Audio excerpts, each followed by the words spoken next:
Salut tout le monde et bienvenue dans cette nouvelle table ronde sur comment devenir freelance après THP en sortant de cette expérience de code. Et nous sommes en compagnie de trois très chers alumni qui sont tous les trois freelance. Elodie, que vous avez déjà vu, Adrien et puis Pablo. Donc je vous invite à vous présenter en commençant par Elodie qui était déjà là et qui ne répond pas. Est-ce qu'on Il est m'entend? mute, On m'entend bien. certainement. Ok. Bon bah Adrien, je t'en Yes. prie. My bad. Non, Non, non, vas-y, parce vas-y. que j'étais partie sur table ronde écrit pour répondre, Ah j'avais une oui. notif. Le temps que je revienne, voilà. Ok, bah du coup, salut à tout le monde. Moi c'est Elodie, pour ceux qui m'ont déjà vu en table ronde, j'ai fait la session 6 de THP. Donc maintenant c'est des saisons, donc ça correspond à hiver 2018. Automne 2018, pardon. Euh, donc c'était il y a un petit moment. Et donc après ça, moi j'ai fait la track développeur. C'est développeur que ça s'appelle, Jocelyn Ouais, c'est ça, ouais. On appelle ça Truc full, Next, ouais. on Ok. dit Next pour les boomers et puis Ouais, voilà. développeur pour les nouveaux venants. Ouais, c'est ça. Yes. Euh, et du coup, bah, pas longtemps après, je me suis lancée direct en freelance sur Malte. Et donc là, ça va faire 3 ans, en avril prochain, que je suis développeuse. Pardon. Voilà. Ok. Pablo, et toi pour toi. Alors du coup, ouais, Pablo et Adrien, on a fait Next, PHP Full Stack et Next en même temps, en 2020. Donc Ouais, c'est ça. voilà. Ouais, c'est ça. J'ai fait la session de janvier, du coup, janvier 2020, avec Adrien et Jocelyn, euh, à Paris. On était à la Felicita. Là, je sais pas si vous êtes toujours à la Felicita d'ailleurs. Ah, peut-être qu'avec le déconfinement, ouais, il y a peut-être des personnes qui se remettent à se revoir un petit peu physiquement Ils reviennent, pour ouais, faire c'est THP. C'est une cool. bonne expérience. Ouais, grave. Ouais, ouais, je vous invite à le faire d'ailleurs, hein, à vous retrouver dès que vous pouvez. C'est quand même plus sympa. Ouais, totalement. Et, euh, et ouais, bah, juste après la session qui s'appelle Full Stack, là, c'est ça. Euh, donc on a enchaîné bah, sur Next, sur développeur. C'était la première session du coup de Next, de React, etc. Donc on a enchaîné les deux. Et après je suis parti en vacances. J'ai fait un peu Open Classroom pour me remettre un peu dans le bain. Et après bah, j'ai commencé, là ça fait 1 an et demi que je bosse en freelance. Ouais. Ok. Et Adrien, du coup? Yes, alors bah, pareil, donc la session 2020, THP, donc les 6 mois finalement. Et après ça, ouais, j'ai essayé de bosser un petit peu pendant quelques mois sur des petits projets pour des potes, un peu gratos. Jusqu'en janvier 2021, où là j'ai monté ma boîte et j'ai cherché quelques missions. Et depuis septembre 2021, donc ça fait quoi? Ça fait 6 mois, 7 mois? 8 mois peut-être, je sais pas. Je bosse pour la même boîte, en freelance toujours, et donc pour une filiale d'Airbus. Donc oui, je suis à Toulouse. Et voilà, donc freelance depuis plus d'un an, quoi. Mais vraiment en mission longue durée maintenant, depuis quelques mois pour la même boîte. Ok, ouais, c'est cool. Et du coup, Du peut-être coup, que... Adrien, Ouais. Oui, yes, pardon. Non, c'était aparté totalement random. T'es à Toulouse, tu fais des apéros avec Nico? absolument. Ok, On est les piliers de bar, ouais. Mais on fait c'est toujours ça, les ok. apéros, ouais. On a commencé les. Bah, Nico, quand j'ai commencé les THP, Nico faisait déjà les apéros. Oui, Et du coup, on continue à les faire, quoi. bah voilà. Voilà. Donc les Ouais, c'est sessions cool. se Réunissez-vous, hein. rassemblent Franchement, pas, la mais communauté est là pour ça. Un petit ouais, message Grave. communauté. Hop, tous ceux qui sont dans telle ville, allez hop, on se donne rendez-vous. exact. C'est ce Il qui y a fait la jamais les force. mêmes personnes et les alumni et même les étudiants, tout ça. Enfin, tout le monde ne reste pas, mais c'est vrai que nous, on reste, donc on continue. Et voilà, ça fait vivre la communauté et puis c'est pas mal, quoi. Bah ouais, totalement, ouais. Et du coup, pour revenir à vos expériences, est-ce que vous vous mettez un petit peu d'accord sur le fait qu'au début, c'est peut-être un petit peu difficile de se lancer et Mm, de, de commencer à poser ses marques, en fait, dans le milieu? complètement. Moi, perso, clairement, ouais. mon track record, c'était ma première mission sur Malte. J'ai mis 6 mois avant de la décrocher. Ah ouais, moi c'était à peu près pareil aussi, je pense, environ. Ouais, c'est Ouais. ça. Ouais, moi aussi, je suis totalement d'accord. Je pense que c'est assez chaud si on n'a pas si on n'a pas de réseau direct, qu'on n'a pas d'expérience. C'est vrai que c'est dur de se lancer tout de suite en freelance, quoi. C'est peut-être pas le truc à conseiller. Je pense à quelqu'un qui sort de THP, de se lancer direct en freelance, ça fait peut-être une petite difficulté en plus par rapport à trouver un CDI Voilà, donc on dans commence la conférence en vous ah, j'arrive plus à parler, en vous faisant peur. Non mais Ouais, Ouais. en vrai, freelance, c'est chaud.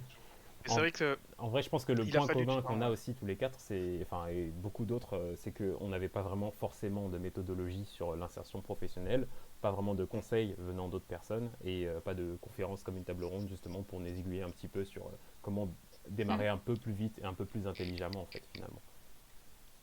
Je sais pas si. C'est vrai. Ouais. Ouais.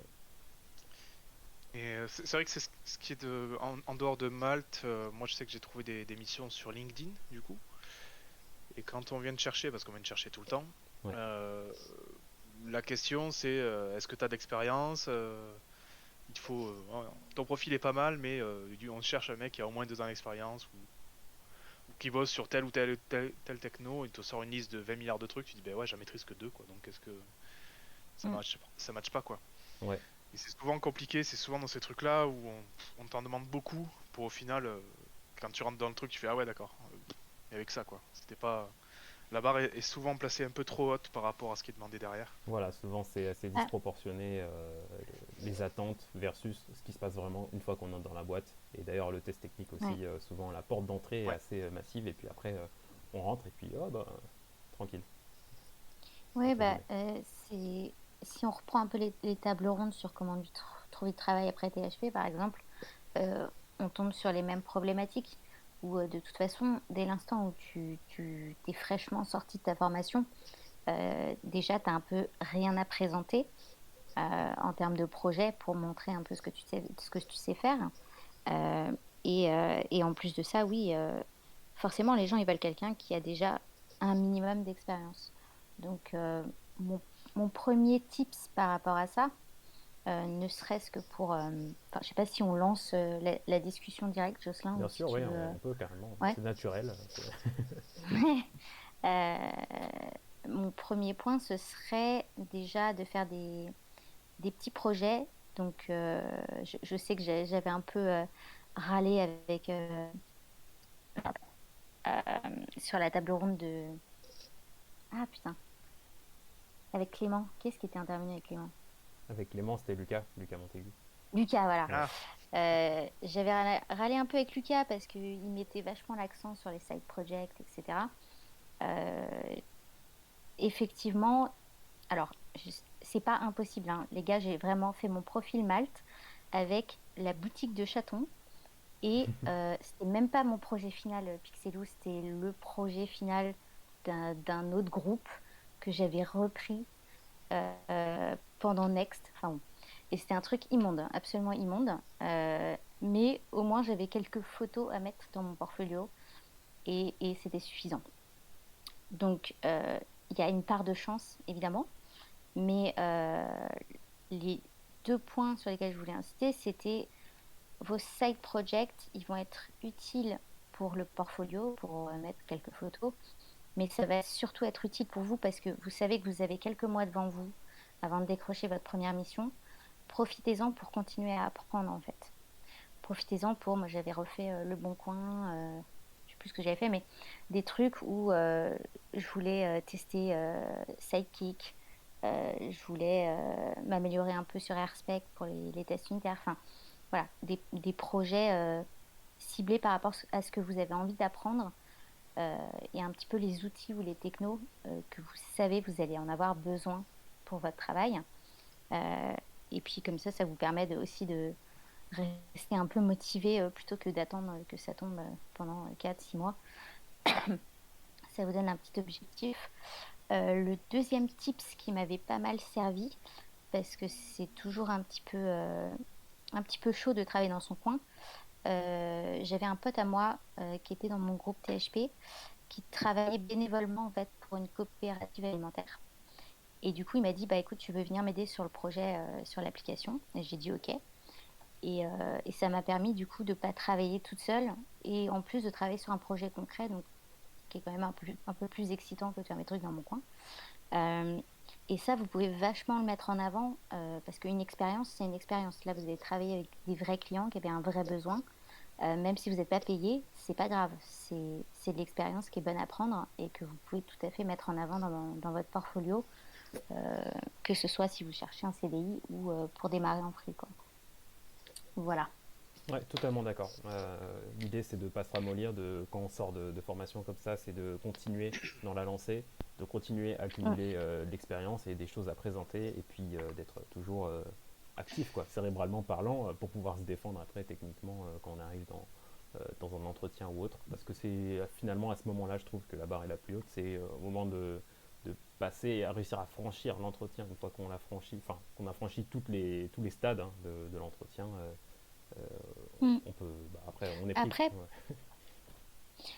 après, du coup, enfin, je vais laisser les garçons me parler un petit peu, mais Vas-y. ça dépend aussi des profils de clients. J'y reviendrai tout à l'heure plus précisément, mais Ouais, je suis d'accord. il va falloir targeter un petit peu plutôt des clients techniques, des petits clients qui vont éviter de vous faire passer par des process qui ressemblent beaucoup au process de CDI, avec toutes ces étapes de recrutement, non seulement le test technique qui est un peu impossible à passer au tout début, euh, mais aussi, enfin, vous aurez moins d'exigences et ils auront moins d'outils aussi pour évaluer votre compétence en fait en face. Donc voilà, on y reviendra. C'est plus facile Go, d'entrer, Adrien, Pablo. effectivement. Ouais. Mm. Ouais, c'est sûr que ça dépend des clients que tu trouves. Si c'est des petits clients entre guillemets, c'est pas des grosses boîtes, des petits trucs. T'as pas le côté test technique, t'as un peu moins le côté je cherche un mec qui a beaucoup d'expérience et qui machin parce qu'il n'y a pas forcément beaucoup de moyens en face aussi. Voilà, et puis Et Ouais. ça soulève aussi, ça souligne le côté débrouillard finalement, parce que du coup, on doit plus ouais, se débrouiller et faire plus de choses et être un peu plus couteau suisse que. et surtout ouais, et techniquement aussi, ça va pas non plus être un défi hyper important. Donc si c'est un site lambda, un petit truc de e-commerce, quelque chose comme ça, c'est au final pas trop compliqué. Et donc les, le petit commerçant, le pote que tu connais depuis longtemps qui cherche un site, voilà tout ça, ils, ils auront plus facilement confiance en toi, quoi. Donc, et du coup, toi, peut-être plus aussi confiance en toi quand tu vas faire Mm. le truc. C'est clair, Mais c'est ouais. vrai que Et tu ne pourras le pas intégrer côté, une équipe, etc. aussi. ouais, aussi, pourquoi pas, ouais. Mais c'est vrai que le côté faire des side projects, c'est pas mal, mais c'est surtout apprendre des nouveaux trucs. Parce que plus tu vas apprendre des nouvelles techniques, ben voilà, que tu parlais d'Airspect, on peut parler de nouveaux trucs sur React, tu peux aller chercher sur du Next.js, des trucs comme ça. Essaye de développer un peu ce que tu connais déjà, sachant que tu as du temps devant, normalement. T'es pas pris de suite. Tu peux vraiment ouais, aller chercher des nouvelles technos et quand on te demandera est-ce que tu sais faire ça, oui, bien sûr, j'ai appris pendant et regarde, j'ai déjà fait un projet avec ça. Voilà. Savoir un peu de quoi tu parles et montrer que tu connais un peu plus de choses que juste la formation. Donc, bosser toujours, ouais. Jamais baisser le. Jamais arrêter, quoi. Jusqu'à ce que tu C'est rentres ça, ouais. Et dans un avoir projet. des. En fait, d'apprendre aussi des nouvelles compétences comme ça, Mm. ça te permet de te placer sur des mots-clés. Parce que c'est vrai que sur les sites de freelance ou sur LinkedIn, etc., les recruteurs ou les gens qui vont te chercher, ils vont vachement voir comme ça des mots-clés, c'est-à-dire React, Next. Et donc, faut pas hésiter. Par exemple, si vous tapez React sur Malte, vous allez avoir des milliers de profils. Et donc, c'est vrai que c'est pas mal d'aller chercher des petites librairies un peu plus nichées, on va dire, euh, pour ressortir du lot, comme ça, d'apprendre des technos qui sont un peu plus rares, comme ça, d'avoir des compétences un peu plus rares. On va plus facilement comme ça, vous trouver. C'est même un petit peu niché hein, d'être sur Ruby on Rails et React en même temps. Déjà, c'est déjà une niche en soi, parce qu'il y en a souvent qui font soit l'un, soit l'autre. C'est vrai, ouais. Donc, Ouais. moi, ça m'arrivait de tomber sur des offres où justement où on vient me chercher, on me dit ah j'ai besoin de quelqu'un qui fasse du Ruby et du React, enfin, ou du Ruby on Rails et du React en même temps.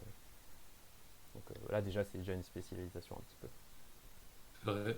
Et puis il y a tout ce qui est nouvelle techno. C'est vrai que Next c'est déjà plus récent que React, donc il y a peut-être moins de gens. Si vous prenez Strapi par exemple, là c'est encore plus récent, etc. Donc il y a peut-être moins de gens déjà sur le marché, donc vous pouvez plus facilement vous démarquer là-dessus. Et ouais, je voulais rebondir là sur ce qu'elle disait Elodie en plus des side projects donc, que vous faites de votre côté, vous, pour apprendre, pour développer vos propres compétences. C'est vrai que c'est super bien de travailler bénévolement pour quelqu'un. En fait, vraiment, ça va vous donner, pour le coup, là, une vraie expérience. Parce que des side projects, on va dire, tout le monde, tous les juniors en ont des side projects. C'est normal, quand on se forme, on fait des side projects. Mais quelqu'un qui a une vraie expérience avec un client, c'est ça que les gens ils cherchent. Parce que bah, vous allez voir que ça change beaucoup la façon d'appréhender le projet. En fait, de devoir communiquer avec un client, de comprendre vraiment ses besoins, de faire des retouches. Après, parce que le client va vous demander, il avait quelque chose en tête, vous lui proposez quelque chose, après il va vous demander des retouches, etc. Et, euh, et voilà, de se confronter vraiment à la réalité de ce que veut un client et savoir s'adapter, etc. Et ça vous fait une expérience que vous n'aurez pas si vous faites des side projects tout seul. Donc c'est vrai que si vous ne trouvez pas des trucs payants tout de suite, c'est vrai qu'il y a beaucoup voilà, d'associations, de projets artistiques, des gens qui sont à la recherche de bénévoles, ça vous trouverez facilement. Et vraiment, Ouais, il ça y va a, une expérience en plus. pour ceux qui sont vraiment à l'aise en anglais, par exemple, il y a un site américain, je vais essayer de retrouver le nom et de vous mettre ça dans Table ronde écrit. Mais il y a un site dédié aux prestataires qui veulent travailler bénévolement sur des projets et qui les met directement en relation avec soit des associations, loi 1901, enfin ce genre de choses, quoi. Je vais essayer de retrouver ça. Et n'hésitez pas à être proactif aussi, hein. Si vous voyez je sais pas, en vous baladant enfin, dans votre vie, comme ça, enfin, ça arrive à tout le monde de tomber sur des sites qui sont vraiment, qui sont dégueulasses, quoi. Et bah, vous pouvez envoyer un mail à la personne, hein. Souvent il y a un truc de contact, vous leur dites, voilà, moi je suis développeur, j'aimerais me lancer en freelance, je suis prêt voilà, je sais faire ça, est-ce que je peux vous aider? Je vois que votre site est pas terrible, qu'il y a un problème ici, qu'il est lent, je sais pas quoi, est-ce que je peux vous aider? Ouais, totalement. En fait, c'est ça, c'est ouvrir les yeux sur finalement les opportunités qui sont autour. Et puis, parfois, il n'y a même pas besoin d'aller jusque-là. Et on se rend compte que dans l'entourage, il y a déjà des personnes qui cherchent de l'entourage, ou alors dans la commune THP. Enfin, souvent, quand on cherche pas trop loin, il y a déjà quelques trucs. Effectivement, il faut rester à l'écoute un petit peu de ce qui se passe pour avoir des plans qui sont accessibles lorsqu'on est en début de carrière et puis pour pouvoir consolider du coup le profil de manière plus facile et rapide que de chercher un truc à payer 50K l'année dès le Ouais. début. Et après, c'est vrai que quand tu galères au début, c'est pas évident. Moi, je m'étais dit que j'allais bosser dans une boîte. Je me suis dit, je vais essayer de rentrer. Bon, toujours pareil, on te dit oui, il faut de l'expérience, il faut machin. Mais je me dis, bon, quitte à pas trouver un freelance, autant que j'essaye de chercher partout. Et tant pis pour le freelance, j'y reviendrai plus tard. Au final, ça a matché, pour ma part, ça a matché sur un projet ben, là où je bosse actuellement. Là. Ils cherchaient un dev senior, puis ils trouvaient pas sur du Rails. Donc, premier coup, ils m'ont dit, ben en fait, ça fera pas l'affaire parce que t'as pas l'expérience qu'on veut. Et au final, ils sont venus 2 mois après pour me dire, bon, ben on trouve pas, donc si t'es toujours dispo et que tu veux venir, viens. Et du coup, j'ai passé les tests, ça s'est bien passé. Et ils pouvaient pas me prendre par contre en CDI parce que, alors ça c'est la, la réglementation française ou la connerie française, je sais pas, mais parce que j'avais pas 5 ans d'expérience. Enfin, 5 ans d'expérience, j'avais pas 5 ans d'études, donc j'avais pas le niveau ingénieur. Yeah. Donc, ils ne pouvaient pas me prendre en CDI, mais ils m'ont dit, vu que tu as ta boîte en freelance, on te prend en freelance si tu veux. Et j'ai dit, bah, très bien, comme ça je peux allier les deux. Et voilà. Donc c'est pour ça que je suis en mission longue chez eux depuis quelques mois là. Et ça me va très bien parce que ça permet aussi de pallier un certain truc qui est le manque d'expérience dans, dans le domaine, ce qu'on me demande souvent. Donc Comme, Ouais, c'est vrai. comme j'avais lu la question tout à l'heure, quelqu'un qui disait le freelance peut-être pas, je vais essayer de rentrer en boîte d'abord. J'ai dit ben, l'un n'empêche pas l'autre en fait, tu peux faire les deux, tu peux bosser en freelance pour une boîte et rester dedans quoi pendant un moment pour te faire la main. Ouais, et puis C'est direct sur impossible. le CV, on a cumulé peut-être une année ou beaucoup de mois ou plusieurs années, Ouais, j'espère. Et tout de suite, là, on s'est casé et c'est plus facile après de rebondir et de rechercher quelque chose après, c'est quoi. sûr. Et sur le coup, au début, on est un peu pressé, enfin, on peut être un peu pressé et se dire mince, enfin, ça me plaît pas de me dire que je vais être enfermé dans une boîte pendant X années ou quoi. Mais vaut mieux ça que de rebaisser, en fait, de rechuter en code et de rien faire et tout. C'est toujours mieux, en fait. Ouais, je vois qu'on me dit attention au salariat déguisé, effectivement, mais Mm. si tu continues à avoir des side projects à côté, à bosser pour d'autres clients, c'est pas du tout un souci. Savoir que deux trois clients à l'année, ça suffit pour pas que ce soit du salariat déguisé normalement. Donc voilà, bah, c'est déjà le Ah oui. cas. Pour moi, en tout cas, c'est déjà le cas. J'ai déjà d'autres projets bien déclarés et bien faits. Donc voilà. Mais après, dans tous les cas, salariat déguisé, je pense pas qu'on te fasse vraiment chier Non, sur c'est pas ça. tout à fait ça le salariat déguisé en fait. Le salariat déguisé, en gros, c'est si l'entreprise, ça se fait beaucoup dans le graphisme par exemple, euh, s'ils te font baisser ton TGM euh, de sorte que au final, tu vas toucher quasiment comment dire, ce que tu aurais touché en salaire, sauf que bah, tu as 50% de charge dessus. Et que en vrai, ils seraient en capacité de t'embaucher en CDI. Parce que tu peux très bien en freelance avoir un seul client. Moi, Hmm. j'y vais un client par un client parce que j'aime pas jongler, par exemple. Euh, et c'est pas forcément du salariat déguisé parce que tu peux comprendre des fois que l'entreprise, ça lui revienne moins cher en fait de te prendre en free, surtout pour un besoin ponctuel, plutôt que de faire une embauche. Donc voilà, c'est un peu plus. Oui, Ouais, sur je un crois que besoin ponctuel. juridiquement, ouais, Mais sur une juridiquement, longue durée, sur une année par exemple, tu bosses que pour la même personne, il te fait des contrats oui, mais sur tu contrat peux. sur contrat. Je sais pas. Non, non, mais tu peux. En fait, je m'en rappelle maintenant, mais d'un point de vue juridique, ce qui caractérise du salariat déguisé, c'est une relation de subordination avec la personne. Dès l'instant en fait où tu agis plus comme un indépendant, c'est-à-dire que tu n'as pas de compte à rendre techniquement, c'est ton client, pas ton employeur. Ça va être ça la subtilité. Faut pas que le mec en fait, il puisse te dire par exemple que tu prends pas tes congés quand tu veux. En gros, Mhm. t'as pas d'ordre à recevoir, c'est pas ton employeur. Si cette relation-là, elle s'installe, si tu as cette dynamique-là, putain, je vais y arriver, euh, aux yeux de la loi, c'est du salariat déguisé par contre. C'est ça, et c'est ton employeur en plus qui risque, hein, c'est pas toi en tant que freelance Ah oui, Ah qui... oui, non, ça c'est clairement. pas ta Ouais, faute, ouais. comme Non, toi, au pire, tu perds le contrat, c'est tout ce qui se passe, quoi. ouais, c'est ça. Enfin, Et tu si c'est continues plus à vraiment bosser du pour cette salariat personne-là. Enfin, déguisé, Oh, je vais plus parler français. si c'est vraiment du Oui, salariat tu peux les déguisé, poursuivre c'est en même toi justice qui en es dans fait. ton bon En droit en plus. fait, et qui peut même, tu peux demander des requalifications en CDI, et ça c'est arrivé à Exactement, ouais.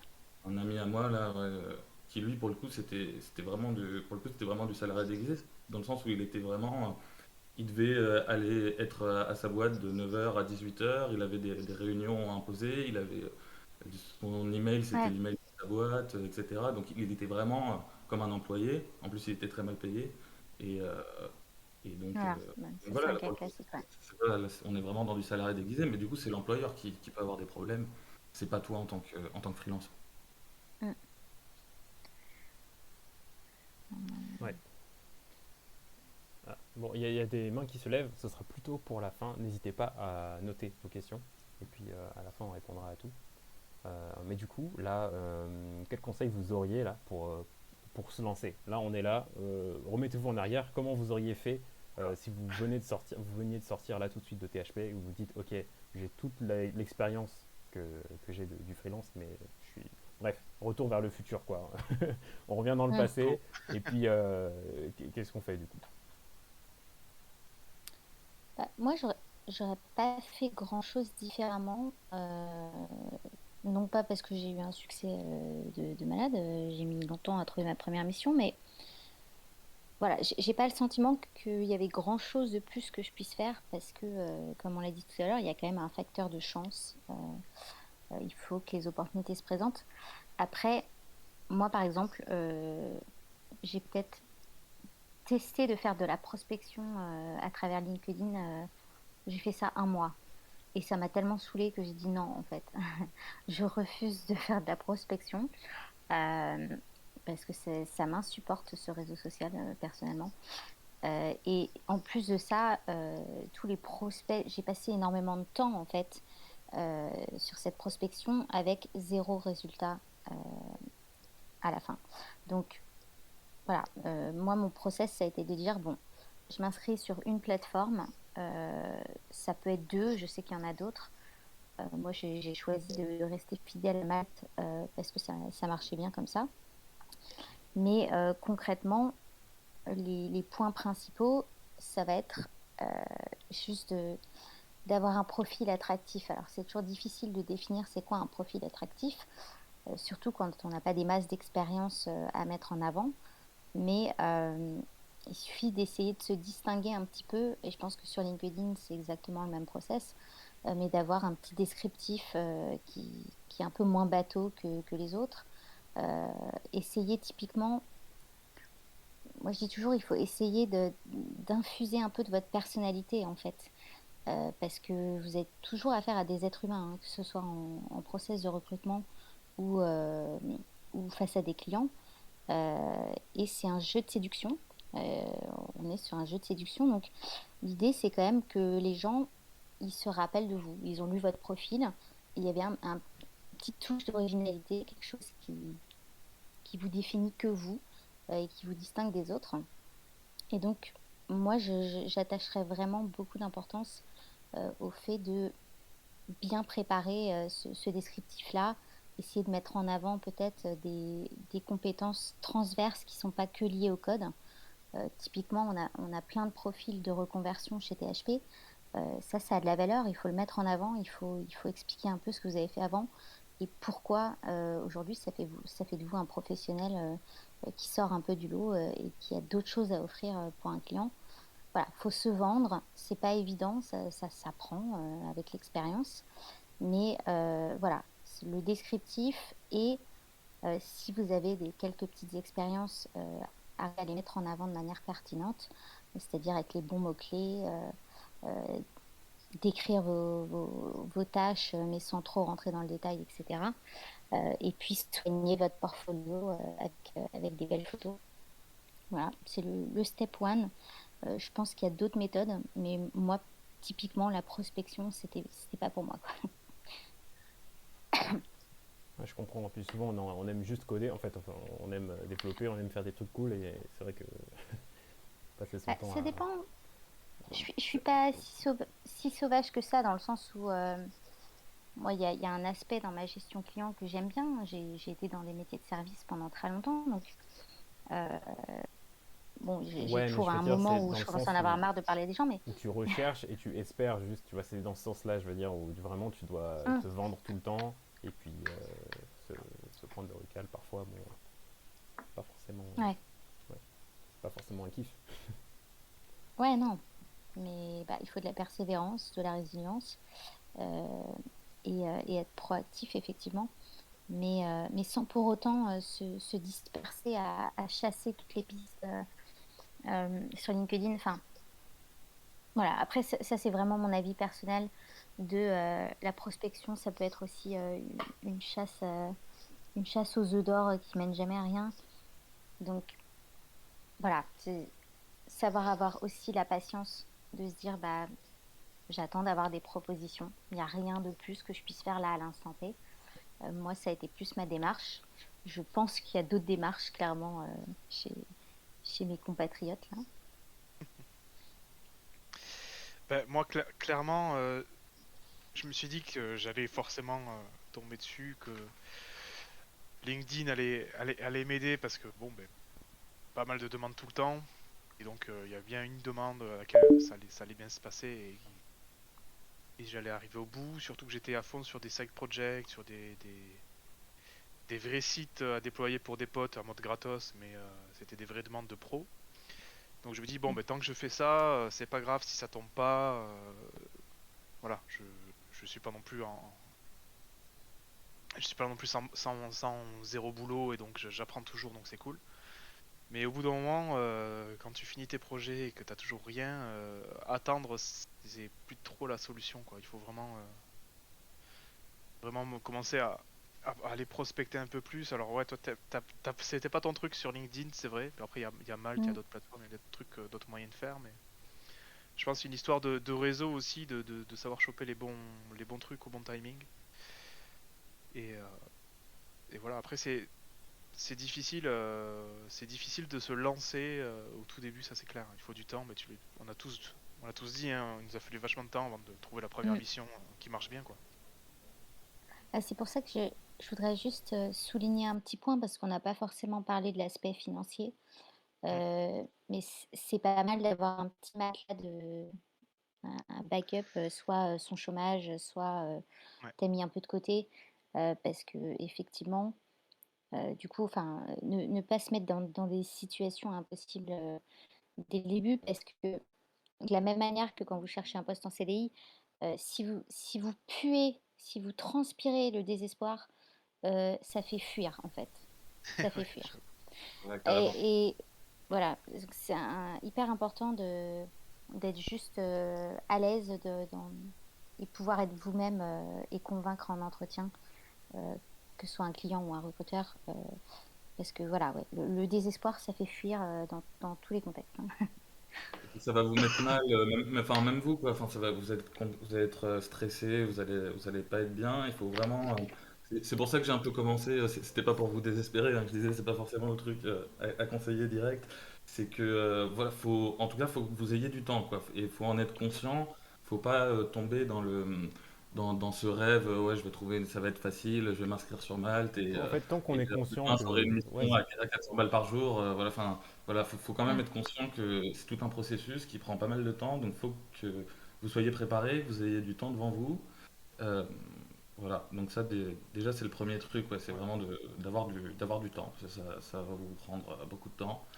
Euh, moi j'aurais des conseils un peu différents parce que moi je suis pas passé du coup par des plateformes ni par LinkedIn parce que ouais, comme tu disais Elodie, moi LinkedIn, je sais pas, Ah, je ouais. suis un peu allergique. Et au Ouais. final, Bah, en fait, les gens, à chaque fois, j'ai les mêmes retours, hein. C'est que tu reçois énormément de messages de recruteurs, etc. Mais c'est rare que ça aboutisse. Enfin, en tout cas, pour mm, des juniors, peut-être pour des seniors, etc. Ça fonctionne, hein, mais euh, d'ailleurs, j'y pense, j'ai un petit guide de PDF là, qui a été écrit par quelqu'un c'est le youtubeur Benjamin Code, je sais pas si ça vous dit quelque chose, qui avait non. partagé ça. C'est un pote à lui qui avait écrit pour avoir en fait une stratégie passive sur LinkedIn. En fait, c'est un peu une stratégie SEO où tu mets des mots-clés, etc.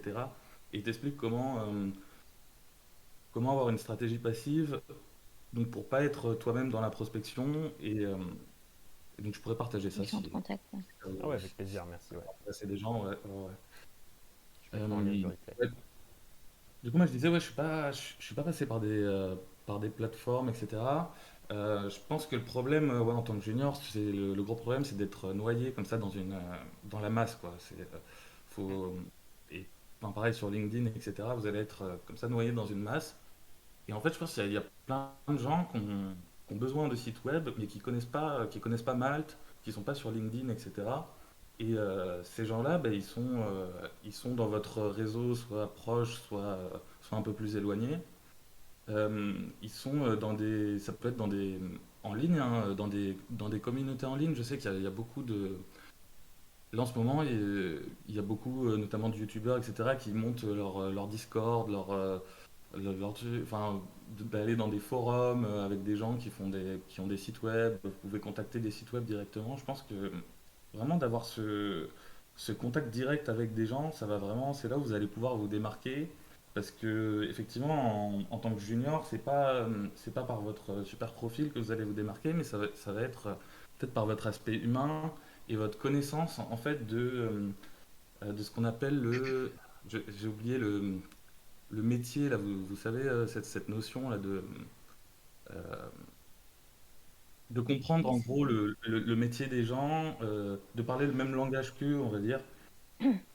Le langage métier, ouais. Ouais, c'est ça, le langage métier et d'être connecté quoi, en gros avec vos clients. Donc, je sais pas si vous avez des passions dans la vie. Je sais pas si, par exemple, vous aimez la musique. Ben, vous pouvez rejoindre des discords de musique, plein de communautés en ligne comme ça, où il y a sûrement des gens qui ont des projets en fait. Et vous pouvez Mm. comme ça les contacter, prospecter. Et là, en fait, vous allez pas, du coup, vous allez pas être noyé comme ça dans une masse d'autres freelances. Voilà, ça va être vous, et vous connaissez en plus l'environnement, vous connaissez la communauté, vous connaissez le vocabulaire, et vous allez pouvoir beaucoup plus facilement connecter avec les gens. Il y a une autre astuce que j'ai pas testée personnellement, mais qui peut peut-être être pas mal. Si vous faites un bon site, vous faites votre site personnel avec un portfolio, vos projets, etc. Vous pouvez faire aussi de la pub sur les réseaux sociaux. Euh, donc ça, pourquoi pas, moi j'y pense là peut-être de faire ça bientôt, créer un Instagram par exemple, où vous postez du coup tout ce que vous faites un peu comme ça au quotidien, vos sites, etc. Vous renvoyez vers votre portfolio où les gens peuvent vous contacter, prendre rendez-vous avec vous, et vous rajoutez, je sais pas, par exemple, vous vous dites, moi je vais cibler les designers, les architectes d'intérieur, je sais pas, voilà, des gens qui auraient besoin par exemple de sites web, qui ont des moyens, et comme ça vous pouvez les cibler, vous pouvez même peut-être payer de la pub sur les réseaux sociaux, parce qu'au final, si, je sais pas si vous payez, vous faites un petit budget pub comme ça de 100 euros sur Instagram, et que ça vous rapporte un client pour un site à 500 euros, bah, vous voyez bien que voilà, hum, ça peut être une solution aussi, que j'ai pas testé, mais j'y pense.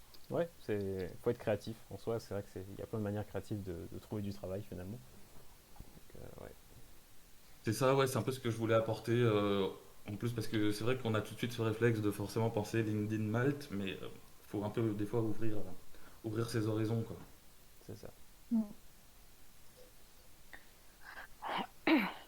Moi, je fais une mini parenthèse, c'est que perso, j'étais en mode ouais, je veux me lancer en freelance direct, tout de suite après THP. Et ce que j'ai fait, c'est que je me suis inscrit à 15 sites d'emploi du même style que LinkedIn et autres, quoi. Enfin, où on reçoit comme Indeed par exemple.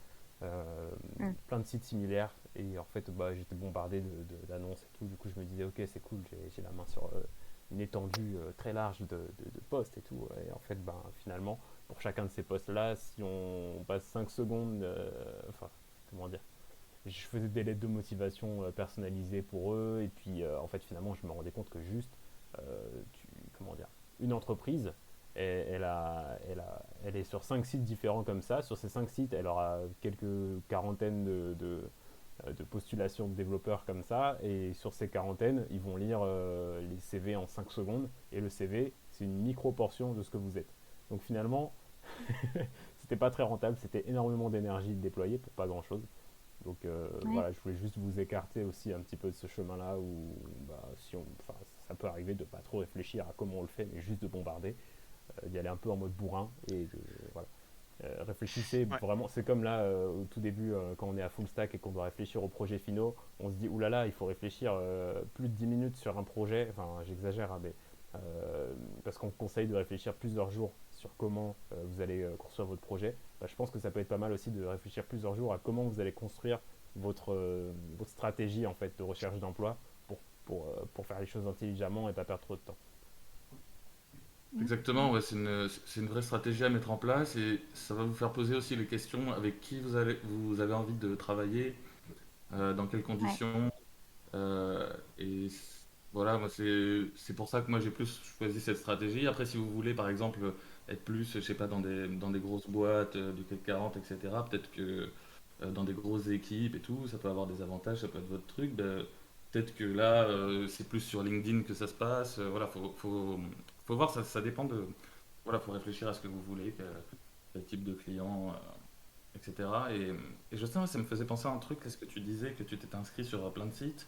Ouais. Euh, et que du coup, tu avais compris que c'était un peu une erreur. Et je pense, ouais, si vous vous inscrivez comme ça sur un site, je pense vraiment faut se focus vraiment sur ce site, essayer de comprendre comment fonctionne l'algorithme de ce site, comment fonctionnent les codes en fait de ce site.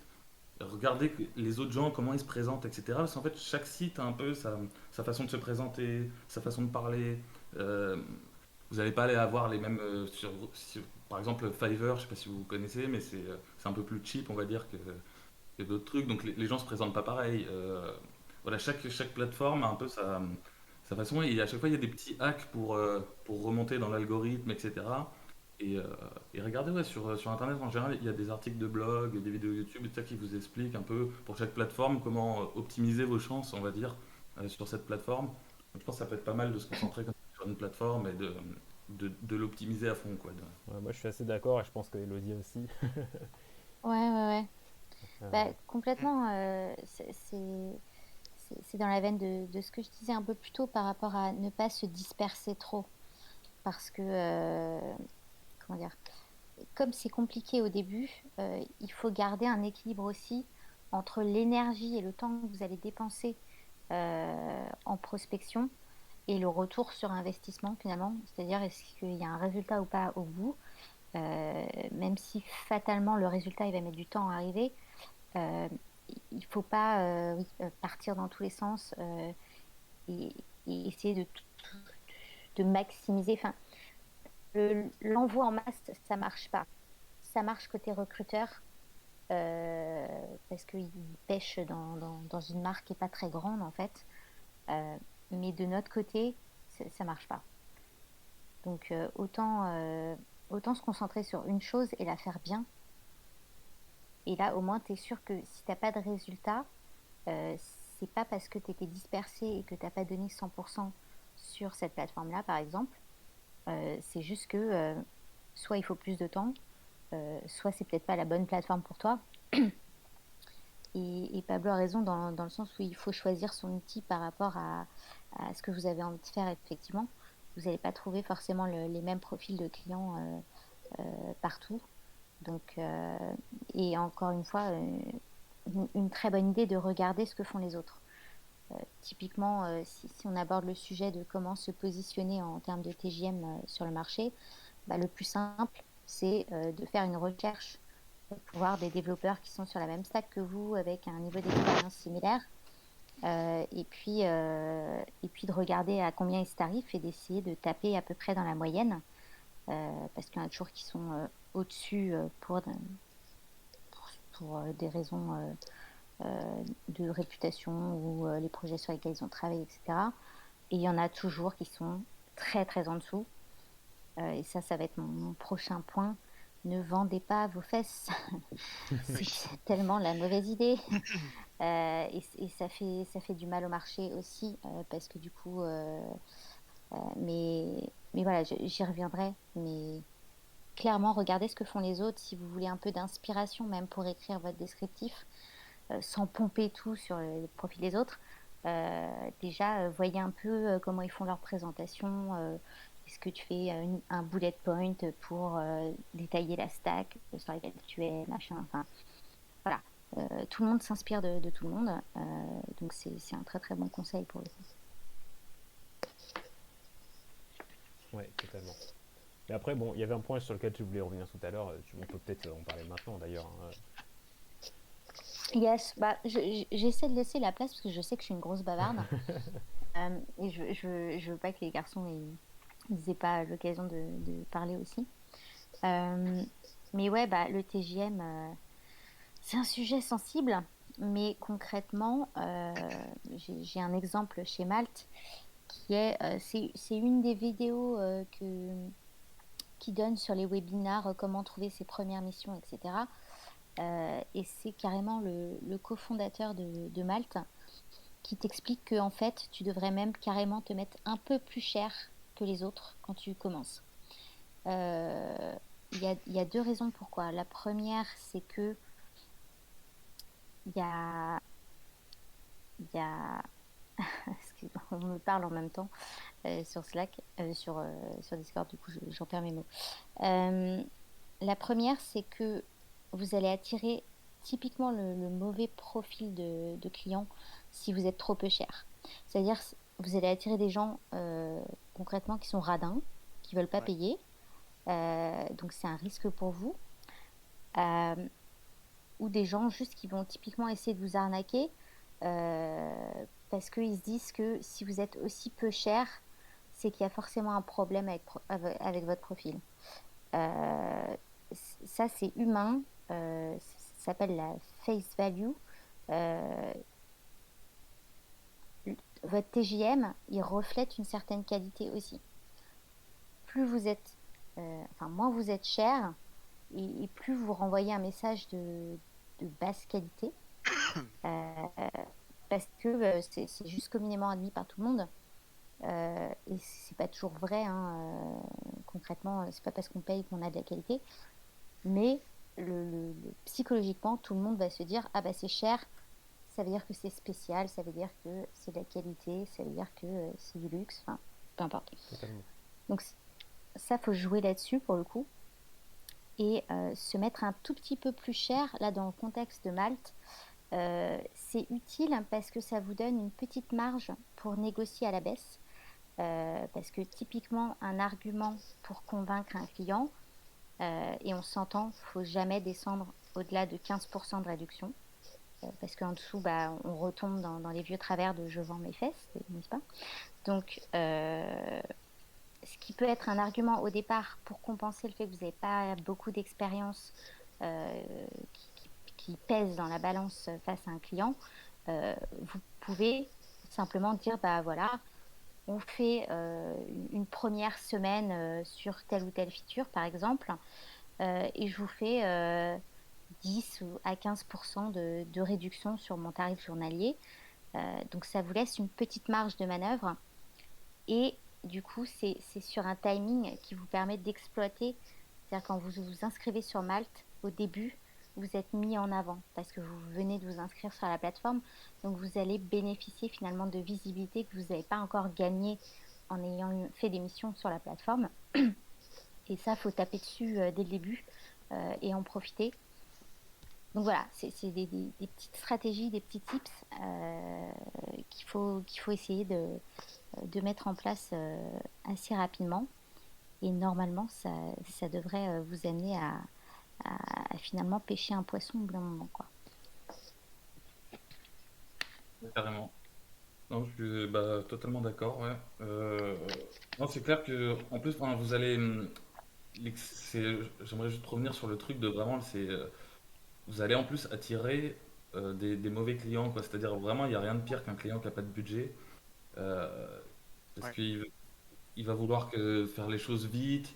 Vous n'allez pas avoir le temps. Enfin, alors, vous allez essayer de vous arranger. Alors, il veut faire le truc en une semaine. Bon, du coup, vous allez essayer de vous arranger pour faire le truc en une semaine, mais ça va pas être du bon travail, etc. Personne ne va être content dans l'histoire. Et enfin, vraiment, c'est pas le genre de client que vous voulez avoir. Il va te redemander de changer deux, trois trucs encore une fois que tu as fini. Il va dire ah, ça Ouais, finalement. gratis. Du coup, il Mm, Bah va ouais. gratter pour dire ah, on peut le laisser dans le devis. Non, ben ouais, non. En fait, c'est compliqué. mm. C'est toujours compliqué ce genre de situation. C'est ça, C'est ça, il faut se dire que non quand on a seulement une. ça va... Ouais, Excuse-moi. vas-y. Vas-y. Non seulement ça va attirer les mauvais clients, mais en plus ça va faire fuir de potentiels bons clients qui vont se dire, ah bah il est pas cher, il doit être mauvais, ou il doit y avoir une entourloupe quelque part, quoi. Et après, il y a quand même le truc de si tu te mets à un certain niveau, il faut faire gaffe quand tu vas être pris d'être au niveau que tu prétends aussi, quoi. Parce que je veux dire, moi je te paye tant, on avait dit que tu ferais ça en ça et ça. Le moindre truc va être sujet à problème, quoi. C'est pour ça qu'il Ouais, mais faut ça... bien penser quand on est freelance à Voilà, mettre des marges, à mettre des marges partout, pour tout et ça n'importe demande quoi. quand même un minimum d'assurance aussi, de confiance dans son travail, dans pas mal de choses. Et c'est peut-être un peu compliqué aussi au début, ça. C'est clairement très compliqué.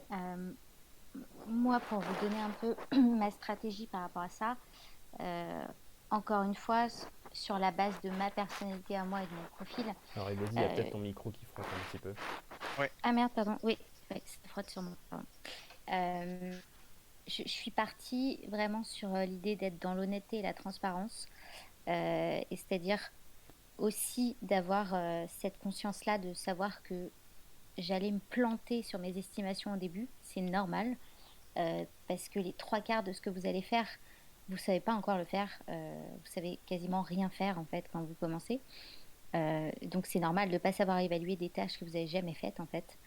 Euh, l'important et ce qui m'a sauvé entre parenthèses, c'est que j'ai tout le temps été hyper honnête avec mes clients par rapport à ça. Je leur ai dit, bon, je ne sais pas exactement comment je vais m'y prendre, je vais faire mes recherches, je vais faire une estimation et typiquement, vous pouvez par exemple opter pour du forfait en disant à votre client, OK, on va faire une facturation à la feature et je donne une estimation euh, pour avoir un ordre d'idée du temps que ça va prendre. Je sais que je vais dépasser, mais le client n'est pas impacté par ça en fait. Ce qui m'a permis de conserver une bonne réputation et d'avoir des bonnes notes parce que concrètement, c'était pas grave pour le client si je réalisais pas la tâche dans le temps que j'avais donné à l'origine, du moment que je restais dans une communication honnête avec lui en lui disant bon bah voilà, j'avais estimé ça, effectivement c'est un peu plus complexe que ce que j'avais anticipé. Donc voilà, là on dépasse, mais du moment que vous êtes toujours dans la communication en disant bon ok ça prend un peu plus de temps, mais là il me reste on va dire une semaine, on a dépassé, mais le client paye pas plus par exemple, c'est beaucoup plus sain et ça vous permet d'avoir la place de faire vos erreurs du début aussi, parce que sinon vous ne pourrez pas vous positionner tout à fait comme un freelance à 3 ans, comme aujourd'hui pour moi, où vous êtes carré dans vos estimations, vous dites tant, il se passe tant. Si ça déborde un petit peu, c'est pas dramatique, mais au début, ça va être compliqué. Donc, le mieux, c'est d'opter pour être dans un échange d'être humain à être humain avec votre client en disant, voilà, ça risque de pas se passer exactement comme on avait prévu, mais du coup, je vais pas vous impacter, vous, sur votre budget par rapport à moi, mon manque d'expérience. Et généralement, à moins de tomber sur une tête de con, moi, je suis jamais tombée sur des grosses têtes de con, honnêtement. Euh, les gens, ils sont compréhensifs dans la mesure où vous êtes fair, en fait, vous êtes juste par rapport au prix que vous pratiquez, ça passe en fait. C'est voilà Et ma d'ailleurs, stratégie c'est personnellement ce pour qui gérer peut ça. faire vous, vous permettre d'être recommandé d'ailleurs par d'autres personnes finalement. Ouais, bah oui parce que enfin, je crois que j'ai peut-être une mission où alors ils m'ont pas bâché mais ils m'ont pas mis de notes parce qu'ils n'étaient pas forcément satisfaits que j'ai pas appris vue en une semaine, soit. Mais voilà, j'ai fait 6 projets différents sur les 3 dernières années. C'est les seuls qui m'ont pas mis de note.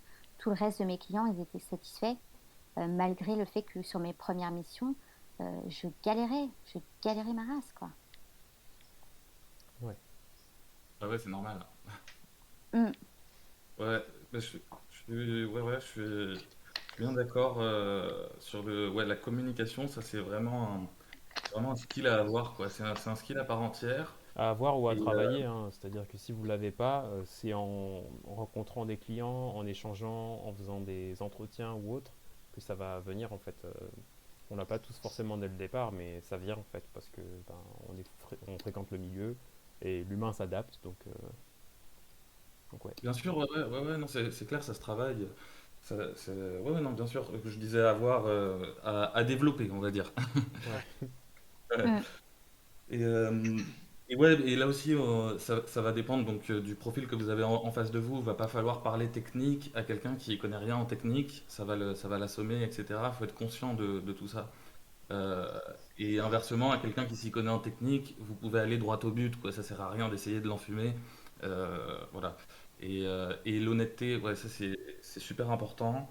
Donc comme tu disais, Elodie, ça va préserver ta réputation. Ça c'est super important parce que les gens, enfin, s'ils sentent que vous essayez de les enfumer, ça va pas bien passer, quoi. Et pour vous, bah, ça va vous épargner du stress, hein, tout simplement, d'être honnête, de dire la vérité. Enfin, voilà, ça c'est sûr. Euh, Moi, une bonne stratégie du coup que j'avais mis en place avec mon tout premier client. Donc, ouais, c'était, j'avais dit, écoutez, si ça vous va, ils n'avaient pas une deadline particulière. Du coup, j'aurais dit, je vais travailler à mi-temps. Comme ça, en fait, je leur ai fait une facturation comme ça où je travaillais 4 heures par jour. Et du coup, moi, ça me permettait de, de si jamais j'avais des problèmes parce que voilà, je ne savais pas faire telle ou telle chose, je devais faire des recherches, j'avais des problèmes, etc. Ben, j'avais comme ça l'après-midi, on va dire, pour réparer mes conneries du matin. Et, euh, et si jamais ça Mm. se passait bien, ben, j'avais mon après-midi pour continuer à apprendre, pour continuer à prospecter, etc. Et ça, c'est vraiment, enfin, ça fait que j'étais vraiment, j'étais tranquille, quoi. J'étais en confiance parce que je savais que j'avais ce temps en plus, j'avais 2 fois plus de temps que ce qu'il fallait. Et ça, ouais, je pense que ça peut être un bon conseil, hein, Ouais, c'est si pas vous mal ça. commencez et que le client veut bien, est d'accord pour ça.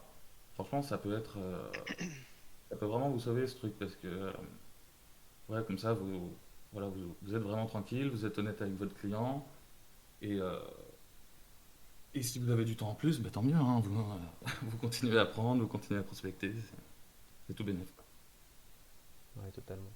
Alors, il y a peut-être déjà des questions, du coup, des questions, des personnes qui veulent lever la main. Pas vraiment. Parce qu'il y a une bonne partie là qui veulent être freelance et qui potentiellement se posaient des questions. Si là demain vous sortez de THP, enfin c'est d'ailleurs le cas quasiment, ben, euh, qu'est-ce que vous vous posez comme question restante? Le TJM du coup on a dit, hein, c'est on fait une petite moyenne, regardez chez les gens. Je vais regarder ce qui est écrit dans le tableau rond d'écrit.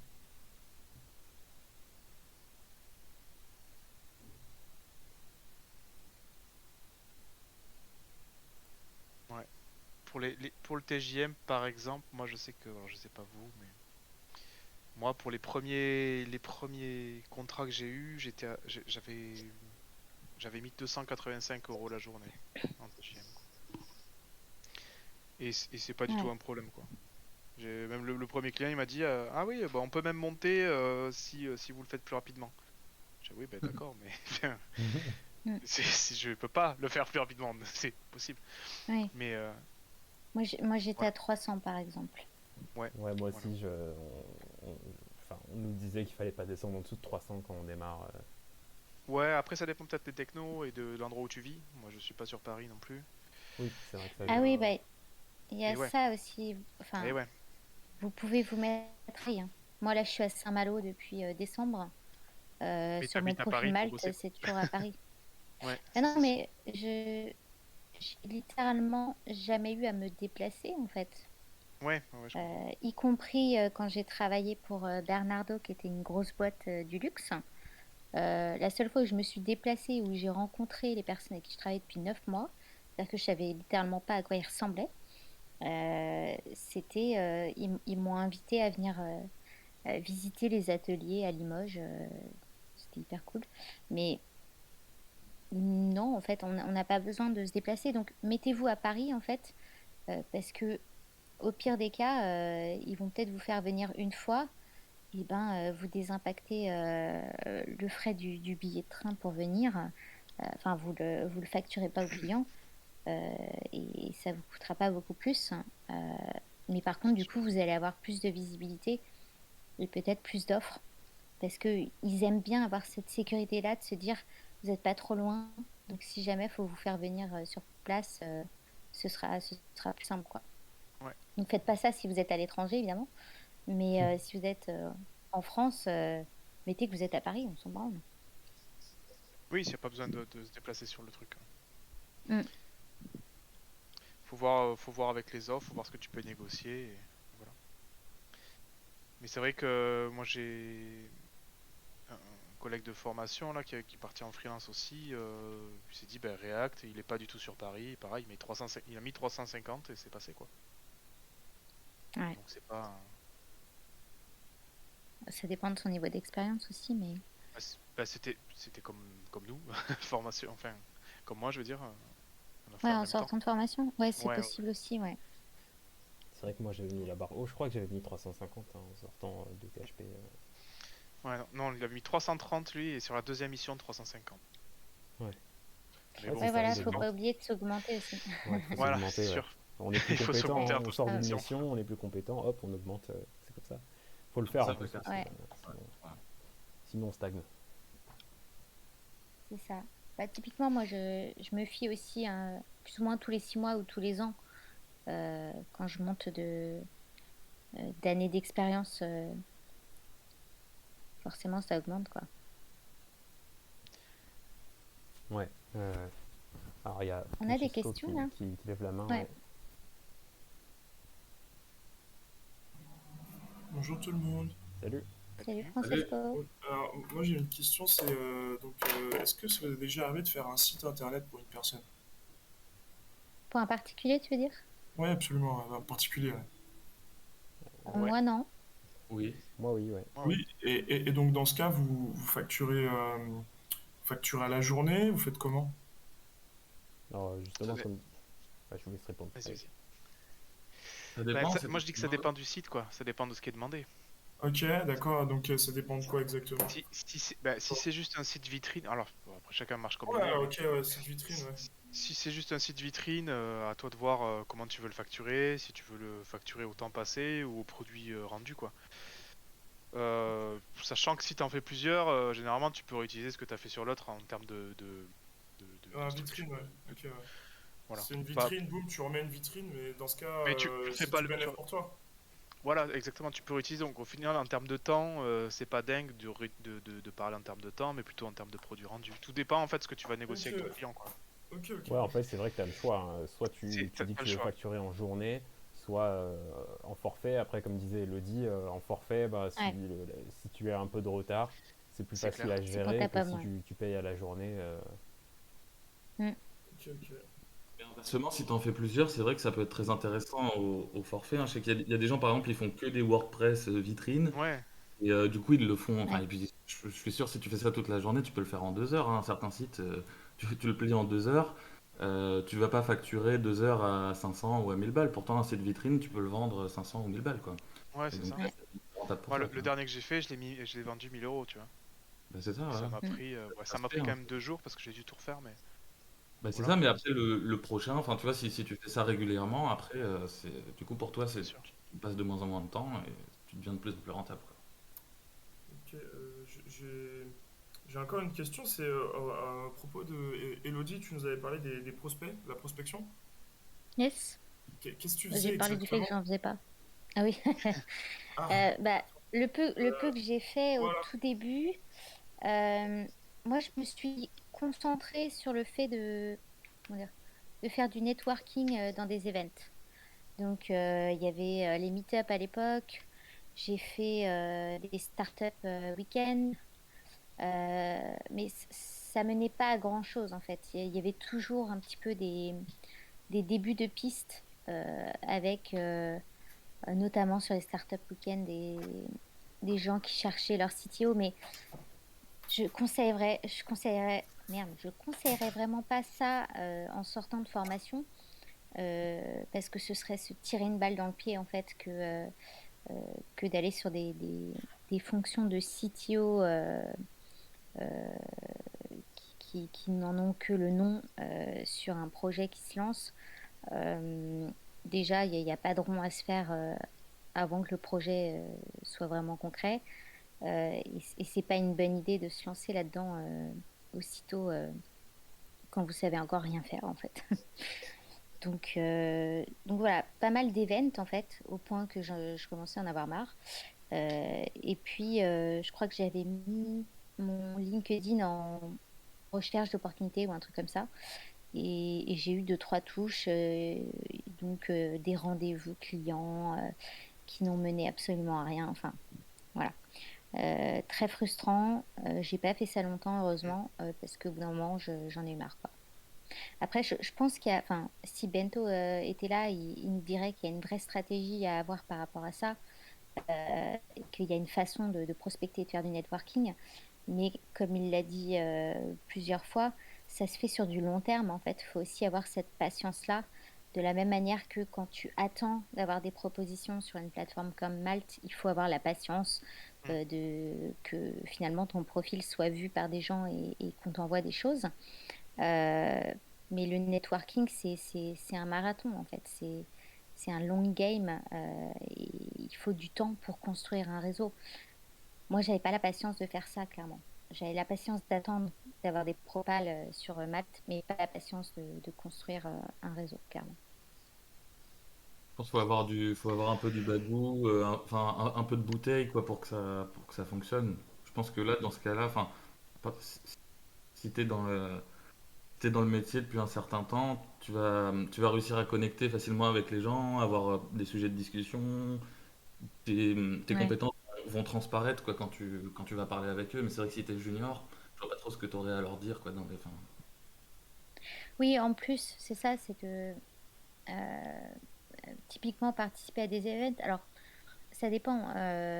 À l'époque où il y avait des meet-up vraiment tous les mois, euh, quand on mentorait avec Lucien, on recommandait vachement aux étudiants d'aller faire des meet-up euh, parce que ça commence par là, en fait, de se construire un réseau.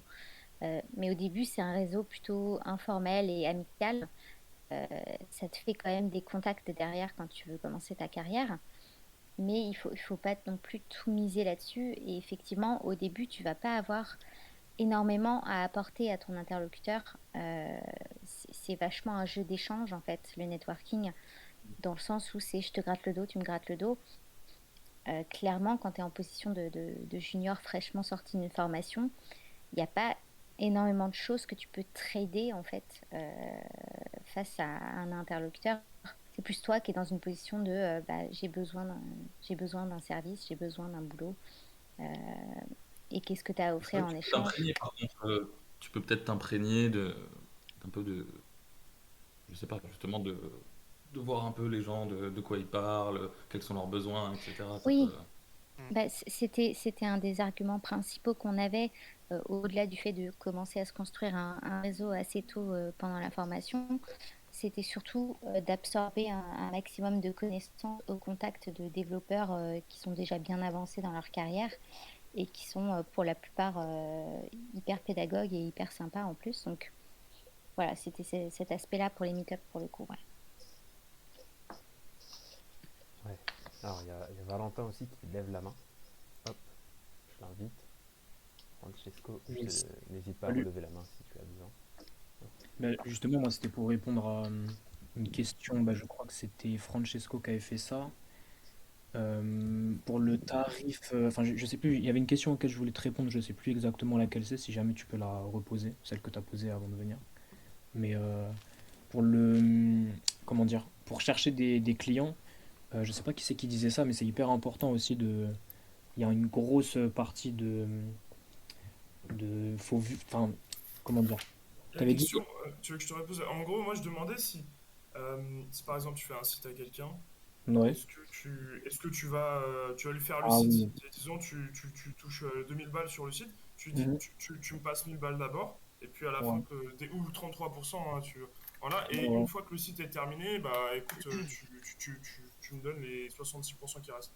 ouais, c'est Ou ça. En est-ce que tu dis, voilà, moi je vais travailler la journée, et la journée c'est 300 euros. Si tu es en Bah, freelance et tu fais un site pour quelqu'un. en fait, ça dépend à qui tu Ouais, t'adresses. c'est ça, ok. Si en l'occurrence le particulier, c'est une personne lambda, on va dire, qui connaît pas un développement, c'est dur de lui dire, bah écoute, je te facture 500 euros par jour. Ouais, ça leur fait peur en plus. C'est dur. Ouais, c'est Alors clair. alors Ouais. que si tu dis, bah voilà, le projet, ça coûte, je sais pas, 2000 euros. Et sur les 2000 euros, bah, tu vas travailler, sur les 2000 euros, sur ton devis, ce que tu prépares, tu dis, ben voilà, 2000 euros, ça équivaut à un jour fois 4 qui équivaut à 500 euros, par exemple, tu vois. Ok. Et donc, par contre, si ton particulier s'y connaît un peu, Ouais. bah, tu vas lui dire, bah voilà, moi, le site, je te vends un produit fini où il y aura tant de trucs dedans, mais c'est 300 euros. Mais dans tous les cas, enfin, moi, je bosse en free et je fais que des produits finis, tu vois. C'est avantageux parce que, comme vous avez dit, vous pouvez récupérer des composants. Moi, je bosse en React, donc je reprends des composants, des choses comme ça. Mais, euh, mais ça peut être aussi désavantageux de le faire, de vendre au produit. Mais de manière générale, c'est plus rassurant de dire à une personne, la dépense, elle est de temps, et après, je fais confiance à la personne, tu vois. Donc, Ouais, je vois, moi, je vois si je peux te totalement. conseiller, j'aurais tendance à dire de facturer au projet. Je trouve ça plus facile. Ouais, ouais. Et puis au-delà de ça, moi, par exemple, je travaillais. Ma mère est décoratrice d'intérieur. Quand elle faisait, par exemple, de la modélisation 3D avant même de Ouais. commencer le projet, elle dit, écoutez, moi, je vous propose une modélisation 3D avant toute chose. Je vous propose ça. Moi, si vous voulez que je réponde à ce service, bah voilà, c'est 200 balles. Je vous fais ça, c'est pour 2 jours. Et puis ensuite, au moins, on a une ligne conductrice. Ouais. Donc en fait, ça rejoint un peu ce que ma mère m'avait appris, c'est tu réponds à un service et tu factures le service. Ouais, ouais, exactement. Après, tu vois, tu disais C'est tout ce à qu'il y a l'heure. de mieux pour toi et c'est hyper sain, c'est ce que ça répond aussi à ce que disait Elodie, il y a quelque chose de sain, il y a pas d'arnaque ou d'entourloupe, c'est ah non, désolé, non, il n'y a pas, c'est juste tu rends un service, tu sais ce que tu rends. Ouais. Mm. Et après, Donc, pour revenir aussi, tu avais évoqué le truc de, tu sais, 33%, 60%, etc. ouais, ouais. Euh, Moi, j'ai tendance à faire 50-50. C'est dans Oui, mon... C'est ce que, tu vois. Et, ouais, euh, pour vivre. ben ouais, voilà, c'est ça. Parce que tu finis un projet, même si c'est un petit ou un gros projet, perso, même si ça peut être un peu compliqué à voir pour quelqu'un, euh, être payé entre guillemets que 33% du produit quand c'est fini, et après de recevoir, parce qu'après ça dépend, tu as des clients qui vont te payer dans l'heure, dans la seconde, ou dans la semaine ou dans le mois. Tout ça, alors si tu veux bosser en free, il va falloir, faut être hyper pointilleux sur, tu vois, les devis, les choses comme ça, où justement tu dis, ben, imaginons c'est 50-50, et au bout de 30 jours ouvrés par exemple, ou non ouvrés, ben, c'est 50% en plus par exemple. Tu vois. Comme ça au moins la personne sait que ben, Mm. elle peut pas trop attendre. Tu vois. Et ça c'est les règles, tu t'as pas vraiment de règles, tu mets ce que tu veux. Si tu as un devis signé de la personne avec qui tu travailles, c'est ce qui fait preuve de Voilà. Et ah, dans les bon, mentions Ouais, légales ouais, du devis, je vois, tu écris les détails. Par exemple, voilà, si ouais, tu c'est veux, marqué si tu 15% après 10 jours, ouais, je vois très bien. exactement. Mm. Après, Sauf 10 jours, c'est léger. En général, tu fais au mois. Enfin, moi, c'est ce que j'ai 30 entendu jours. dire. En général, tu fais au mois, voilà, exactement. Mais au-delà du mois, tu mets beaucoup plus que 15%. Tu fais pas trop un truc graduel. Tu dis à partir de telle date, ça sera beaucoup plus. Tu vois. Tu peux Enfin, marcher. Moi, je fais 3 fois le taux légal en vigueur. Alors, je sais plus de quel il est parce que c'est jamais arrivé, mais en vrai, ok, ça très peut bien. être un Bah, truc tu un vois, peu. Mm. je savais même pas que ça existait. Tu vois, moi, j'avais Il y fait a un taux légal, ouais. 100%, je sais plus. Ouais. Bah, c'est pour Ouais. ça, pour rebondir là-dessus, Ah, c'est normal. euh, bah voilà, je fais vachement l'apologie de la plateforme, mais parce que il y a cet aspect-là aussi qui est très délicat à gérer au début. Déjà parce que vous pouvez jamais. Je veux dire, on a un exemple même de Guillaume, le CTO de THP, qui a fait de la free longtemps et qui a travaillé des mois et des mois avec une cliente qui le payait rubis sur l'ongle. Et la dernière tâche, eh ben, elle l'a pas payé. Voilà. Donc comme quoi, tu peux déjà avoir établi une bonne confiance, tu peux jamais savoir en fait. Je dis pas qu'il faut être parano complet, mais cette sécurité-là sur Malte, elle est pas ouais. cher payée en plus par rapport à la commission qui facture. Euh, Alors, tu peux me et rappeler, c'est ça, 12% quand tu bosses. c'est 12%? 12%, ouais, 12% TVA comprise sur les 3 premiers mois avec un même client. Et à partir du quatrième mois, ça passe à 5% hors taxe, donc c'est 7% avec TVA. Ce qu'il faut savoir, Ce c'est qui que est personnellement, moi. très peu. Ah, c'est peu. Ouais. Ouais, Bah, Bah, c'est j'ai une c'est très sécu. peu j'ai pas de comparé comparaison à des avec les autres trucs. SS2I. Ouais. Bah voilà, mais en SS2I, tu touches peanuts sur la fin et les mecs ils se gavent en plus sur ton dos. C'est quoi Que SS2I? là, ESN, SS2I, c'est des intermédiaires qui te placent chez des clients qui te trouvent en fait Ah, ok, ok, des ok. contrats. Mais du coup, en fait, leur commission, elle prend l'essentiel de ta Genre facturation. Capgemini, si ça vous parle. Voilà, ouais. Un peu de truc. Ou Altran, je crois qu'ils sont connus aussi. Ozzy aussi. J'ai bossé pour Ozzy. Mm. Donc, voilà, ça paraît beaucoup d'avoir à sacrifier 12% de ton chiffre d'affaires. Mais dis-toi que déjà, quand tu démarres, et je dis ça en sachant que moi, j'ai été à des fonctions d'office manager, donc j'ai fait de la compta, j'ai fait du juridique, j'ai fait de la facturation, j'ai fait du recouvrement. Donc, j'ai déjà toutes ces bases-là. J'ai fait ça pendant des années avant de me reconvertir. Bah, je peux te garantir que j'étais bien contente, que j'ai juste à faire un devis qui est détaillé par contre. Mon devis, il est signé par mon client, donc il est validé. automatiquement, il se transforme, il fait valeur de bon de commande et de contrat de prestation. Et eux, ils ont déjà toutes les mentions légales par rapport à la majoration s'il y a des retards de paiement, mais Mm. ce qui n'arrive pas parce que dès l'instant où ton devis est validé, ton client, il doit verser à l'avance le montant total du devis validé. Et Malte agit comme un compte de séquestre, c'est-à-dire que Ouais, c'est l'argent, comme la il est bourse. sur un compte, voilà, c'est pas encore sur ton compte à toi, mais c'est plus sur le compte du client. Cette somme-là, elle est gardée en séquestre. Et dès l'instant où tu as fini ta mission et le client valide ta mission en disant oui, la mission a bien été réalisée, cet argent-là, il est versé sur ton compte dans les 2 jours qui suivent. Donc, plus jamais tu n'as cette peur-là de ne pas être payé. Euh, et ça, pour moi, ça n'a pas de prix en freelance. C'est voilà, cette sérénité d'esprit-là.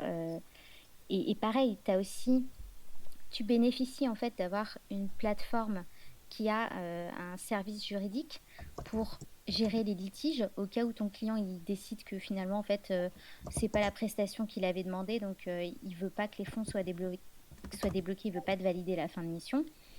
C'est directement Malte qui va faire la médiation. Tout ça, voilà, ça a l'air de détails, c'est très administratif, c'est un peu boring, mais il faut y faire attention et ça évite du coup de potentiellement faire des erreurs en n'ayant pas les bonnes mentions légales sur vos factures parce que vous les faites vous-même, en oubliant par exemple votre numéro TVA intracommunautaire quand vous passez le plafond. Tout ça, c'est des choses qui sont gérées par Malte en fait et qui sont hyper pratiques et ça vous enlève non seulement du temps de gestion admin, et aussi du temps d'occupation de cerveau, j'ai envie de dire, qui vous permettent de travailler dans de bonnes conditions, quoi. Donc voilà, je fais l'apologie de Malte, toujours, mais ça fonctionne, c'est un système efficace et leur commission, elle est juste, elle est vraiment pas excessive par rapport au service qui est rendu, quoi. Et puis aussi, il y a le fait que bah, on a un score, quoi. Quand on est sur Malte, plus on fait de missions et plus on va être répertorié plus facilement, enfin mieux répertorié. Ça veut dire que ça garantit qu'on ait un peu plus de missions, etc. Donc c'est un cercle C'est vertueux ça, aussi de s'investir que sur cette plateforme-là, si jamais on choisit cette plateforme. ouais. Alors, j'avais une question d'ailleurs par rapport à ça. Quand je faisais mes recherches sur Malte, là, j'étais tombé sur YouTube sur une graphiste qui était donc c'était il y a quelques années là, elle avait fait une vidéo, elle était super bien placée. Je sais plus quand tu tapais son domaine d'activité, en gros, elle était toute première sur Malte et tout. Et après, je sais pas, elle a refait une vidéo genre un an après, parce que à un moment, elle est partie en vacances, et genre, elle s'est fait totalement déréférencer, elle s'est retrouvée à la quatrième, cinquième page parce que elle répondait plus aux messages, hein. Et après, elle a jamais réussi à remonter dans l'algorithme. Et je me demandais, je sais pas si peut-être ça avait changé, ou toi, comment tu gères ça, Elodie? Il y a un mois de vacances. Euh, Ou Bah Adrien? non, moi j'en ai pris des vacances cette année. D'ailleurs, c'est un sujet aussi, faut pas oublier de prendre des vacances en free parce que ça peut vous On peut échapper. oublier, mais Euh, c'est important. ouais, alors peut-être que le système est pas le même. Moi personnellement, dans la mesure où je suis passée que par Malte sur ces 3 dernières années, j'ai acquis un statut de super malteur 2 ou 3. Donc c'est-à-dire que je perds un petit peu de points en fin d'année. Et puis je repasse en 3. Enfin voilà, ça va de l'un à l'autre, mais ça change pas grand-chose pour moi. J'ai pas vu de différence par rapport à ma visibilité. Je pense que le système est différent maintenant.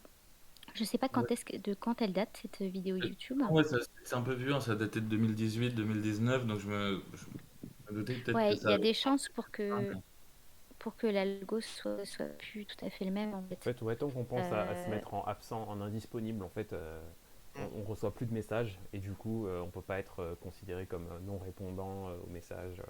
Ok, ouais, c'est peut-être une feature qu'ils ont rajoutée, ouais, c'est C'est possible. Ah ça. oui, bah oui, On se met bah indisponible. oui, Oui, c'est Moi, je parce ça. me que suis mis en effectivement, indisponible et effectivement, j'ai Je plus disais le de. mode ouais, vacances, ouais, c'est vraiment bah, t'es pas dispo, donc t'as pas de message non lu, non fait. Voilà, c'est ça. Et ouais. personne ne Un peut te mois? voir et te contacter. À part si on cherche vraiment ton nom, prénom et puis que là, t'envoie un message, mais sinon, t'es tranquille. Ok. Et Adrien, Ouais, tu ça disais doit être un ça. Il y mois? avait Pardon? de quoi? Tu parlais de un mois ou j'ai mal entendu? Non, je parlais de mode vacances. Tu mets un Ah oui, modèle d'accord, disponible, ok, quoi. ok. Voilà, c'est ça. Alors, il y a Moi, Timothée qui a une question. je suis plus sur Malte depuis un moment, ouais, tu vois, par exemple. Timothée a une question. Après, on va peut-être écourter, on va peut-être finir parce qu'on a déjà un petit peu Ouais. dépassé. Ouais, Qui bonjour, fait je vais d'accord. essayer d'être rapide. En fait, j'envisage peut-être à terme le freelance, mais plutôt orienté back-end. Alors, je me demandais si vous aviez des retours à faire sur un peu cette possibilité et dans quelle mesure et quel type de clients vont chercher des freelances plutôt back-end, dans le sens où voilà, c'est pas full stack, on peut pas juste pondre un site. Donc, comment se passe le partenariat un peu et quel type de clients vont faire appel à des freelances back-end? Orienté Rails, base de données, association, voilà. C'est exactement ce que je fais actuellement, là, depuis quelques mois. D'accord. Et c'est une demande, en fait, si tu veux, pour te donner l'exemple, enfin mon exemple, le Apsys, donc une filiale d'Airbus qui a besoin temporairement d'augmenter sa capacité de dev sur son bac. Et plutôt que de recruter quelqu'un en interne et tout ça, ils font appel à du freelance. D'accord. Et au final, ça se fait. Après, je pense que ça va se faire effectivement. C'est pas n'importe qui va t'appeler. Ça va être forcément des grosses boîtes. Ou tu peux avoir peut-être des ESN aussi qui peuvent te prendre en freelance pour quelque temps. Je sais pas. Ce genre de truc, ouais. Ok, et est-ce que tu penses que ça représente un peu un risque ou un challenge un peu exagéré pour un De faire profil junior, c'est-à-dire ouais, aller que du bac. ouais, plutôt orienté back. En fait, je sors de Next là, mais finalement React, etc. C'est pas mon grand dada. J'ai pas beaucoup de patience sur le design et sur l'esthétique, même si je peux le faire.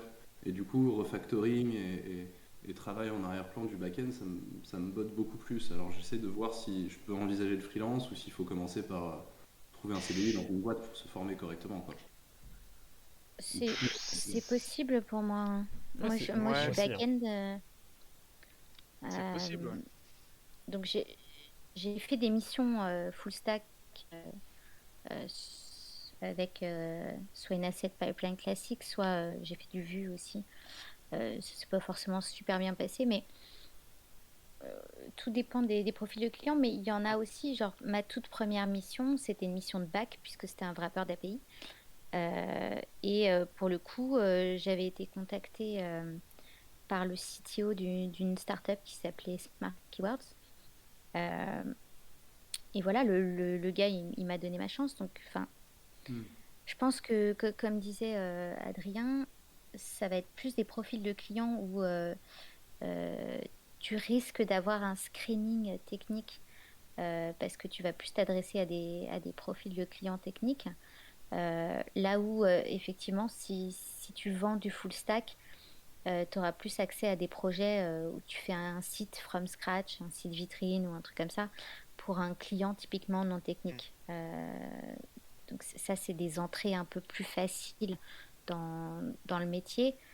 Euh, Après, si c'est pas ton kiff, dis-toi que ça peut être quand même nourricier pour une première mission, pour avoir un peu de visibilité. Et vu que tu sais faire, ça peut être quand même une option temporairement, histoire de te donner aussi un peu d'expérience, parce que tu feras du bac quand même à 50%, donc c'est toujours ça, quoi. Et puis on te rappelle que c'est souvent très long de trouver ta première mission, donc pas trop être exigeant au Ouais, début, je pense. Mais c'est ça. effectivement, c'est jouable. Faire que du bac, ça se fait. Ouais, sinon c'est jouable, hein. Et puis, ouais. Ok, mais du coup, finalement, la majorité des freelanceurs sur Malte vont faire du full stack, c'est-à-dire proposer de répondre à une demande d'un client complète. On ne peut pas vraiment se Ça passer dépend. du monde, en fait.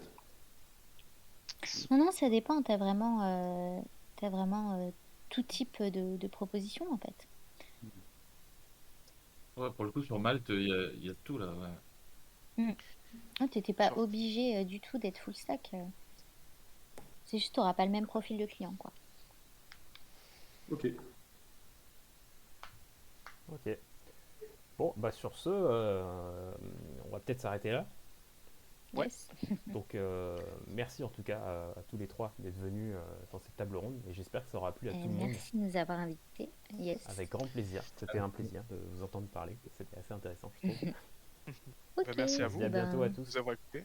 À bientôt, ouais. merci. Bon après-midi à tous. Salut. Ciao. Bye. Salut! Ciao.